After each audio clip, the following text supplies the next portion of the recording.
מענה יעקב אגם חגג לאחרונה 95, ומבחינתו זה באמת רק מספר, גם אחרי שהוא כבר זכה להכרה בינלאומית, הוא ממשיך ליצור, אוהב לבקר יצירות עבר שלו, ומרגיש שחלקן הופכות לאפילו עוד יותר רלוונטיות, דווקא עכשיו אחרי כל כך הרבה שנים. אילן לוקאץ' שפגש אותו, גם שמע למה לדעתו המזרקה שיצר בתל אביב, זו שמשלבת אש ומים, עדיין חשובה כל כך בעיניו. הנה.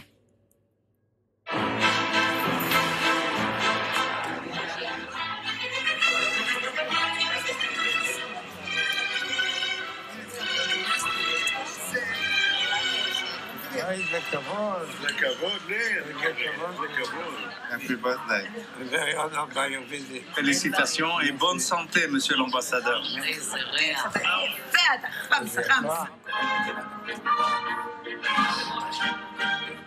כשיעקב אגם היה ילד, הוא חלה ואושפז בבית חולים, והרופא העריך שימיו ספורים.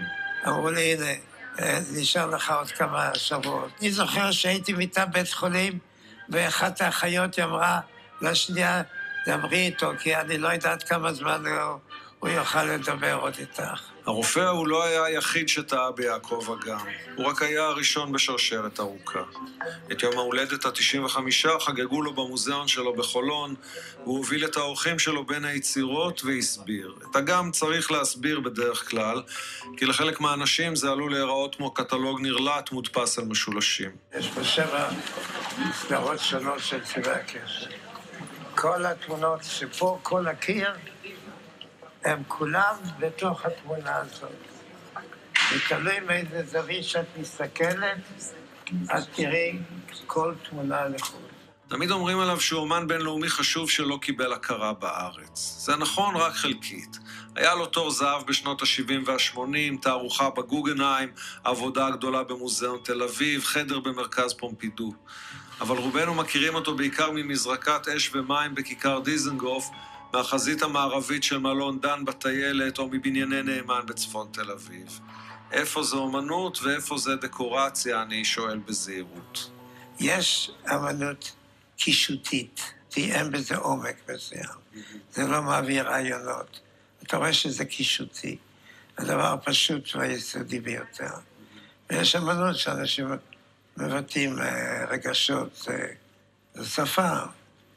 אתה מדבר על ביטוי רגשי, למשל נורא קל לי לראות את הרגש בציור של ואן גוך. למה שיראה לך? ישר לפנים. לא תסלח לי, למה שיראה לך דימויים?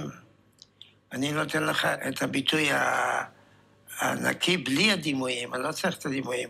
ואן גוך היה צריך להראות לך שדות ושמש וחיטה ודברים כדי לעזור לך לדמיין.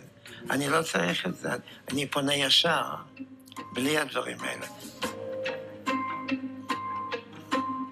אומנים גדולים הם תלמידים של אומנים גדולים, ובשנות ה-60 שלח אותו ארדון ללמוד אצל יוהנס איטן, תיאורטיקן של צבע ומחשובי המורים בבית הספר של הבאוהאוס. רואים את ההשפעה, אני אומר לאגם, והוא מתקומם. אצלי הדברים משתנים כל הזמן. איתן הכל קבוע. אצלי הדברים משתנים. כל מה שאתה רואה פה משתנה. או מתהווה. אין שום דבר קבוע. בכיכר דיזנגוף עומדת המזרקה שלו עירומה מצבע. ברקע יש סכסוך ארוך ומר עם עיריית תל אביב. אתה יכול להסביר לי אותה? כאילו להסביר לי מה זה אומר? ודאי שזה אומר, אש ומים, זה כביכול ניגודי, ואני משלב את זה ביחד.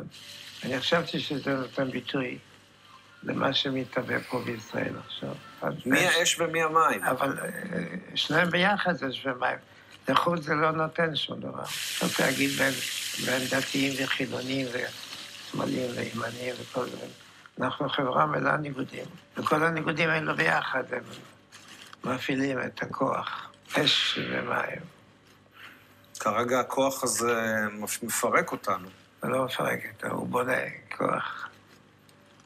יוצרים דברים שבלתי אפשריים. ויוצרים מציאות חדשה.